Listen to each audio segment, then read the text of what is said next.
ኢንቨስትመንት ኮሚሽን የሚባል ቢሮ አለ ስቲል አለ። ኢንቨስተሬ ከኔዘርላንድ ለኔ ኢንቨስት ለማድረግ ይሄንን ቴክኖሎጂ ለማድረግ የመጀመሪያ ኢንቨስትመንቱ $30,000 ነበር። ሰውየው ገብቶ ከኔ ጋር ኢትዮጵያ ውስጥ ተፈራርሞ ስራ ለመስራት ኢንቨስትመንት ኮሚሽን $150,000 ጠየቀ። ስቲል አለ። ከ150,000 እስከ $200,000 ያስፈልጋል አንድ ኢንቨስተር መጥቶ ካንተ ጋር ለምሳሌ እዚህ ፖድካስት ቢዝነስ ላይ ኢንቨስት ላድርግ ቢል አሁንም ድረስ ግን ዱባይ ብትሄድ ማኪያቶ የጠጣ ነው የምትፈራረው። that's another challenge.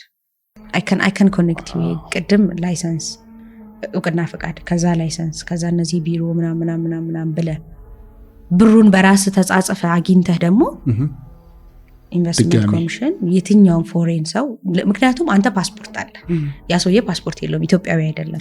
ስለዚህ አንድ ፎሬን ኢንቨስተር ኢትዮጵያ ውስጥ ገብቶ ኢንቨስት ለማድረግ ማሳያዝ ያለበት ብር አለ።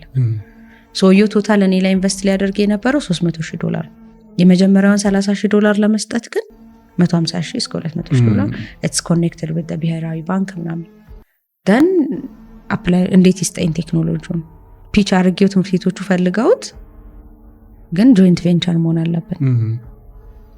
you see so this is ስነ ምህዳሩ ደግሞ ኮረኮመኝ ደና አርጎ ነው ያሸኝ።